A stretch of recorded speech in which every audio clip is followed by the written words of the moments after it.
Salut! Așa cum am zis și în ultimul short, astăzi ne-am cumpărat Razer Kraken, niște căști noi de gaming, ale noastre ni s-au stricat, noi aveam un HyperX și am decis să schimbăm căștile și să încercăm și Razer să vedem cum sunt.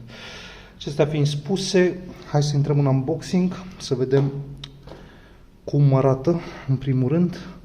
Foarte mișto prezentarea și cu culoarea asta cameleon pe Kraken, scris frumos. Niște prezentări, technical specifications, marca Razer, clasic. Și culorile Razer clasic și niște detalii aici. Nu știu dacă focusează.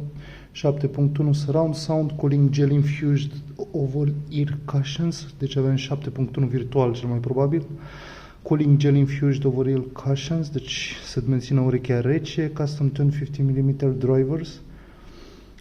Deci se referă la speakere că sunt de 50 de mm și că sunt foarte puternice și clare.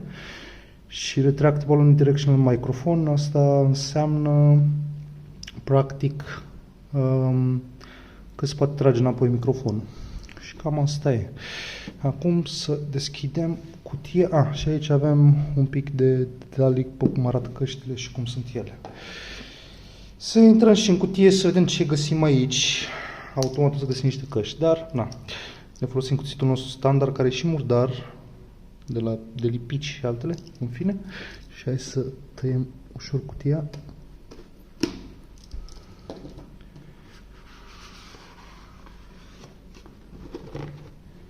Super mișto prezentarea. Ok. Deci avem un pic de... Am un cadru destul de bun, dar avem un material moale aici, probabil să protejeze căștile și căștile în sine, for gamers, by gamers.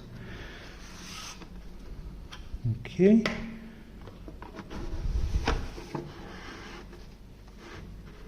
Băi, chiar mi se pare că sunt net presus față de cele pe care le-am avut de la HyperX, dar nu focusează bine deloc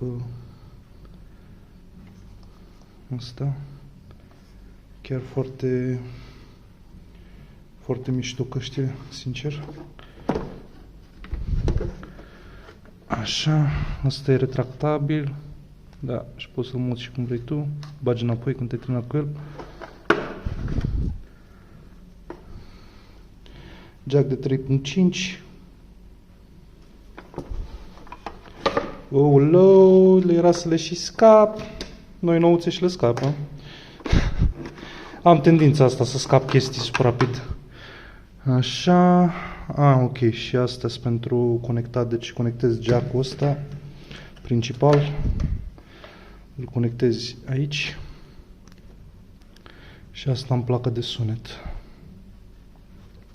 Da, pe ce să zic, foarte mișto împachetarea, foarte mișto designul și foarte mișto și căștile, par super calitative din punctul meu de vedere. Așa că vă las pe voi să decideți. Putem să facem și un test de microfon dacă vreți. Se poate face un test de microfon să vedem cum se aud comparat cu cele de la HyperX. Și avem și cușinul ăsta care e foarte moale. Băi, chiar super mulțumit de ele. Și de-abia aștept să le încerc. O să mă bag la un CS să văd cum se aud. Așa. Deci da. Să luăm și cuțitul ăsta de aici. Să fie mai frumos cadru. Și dacă vreți mai multe informații despre ele, dacă vreți să vedeți cum se aud de microfonul, pentru că audio nu prea am cum să vă arăt, dar dacă vreți să vedeți cum se aude microfonul, lăsați un coment mai jos și revin cu un alt video. Până atunci, vă mulțumesc încă o dată pentru susținere, lăsați un subscribe și ne vedem data viitoare. Ciao!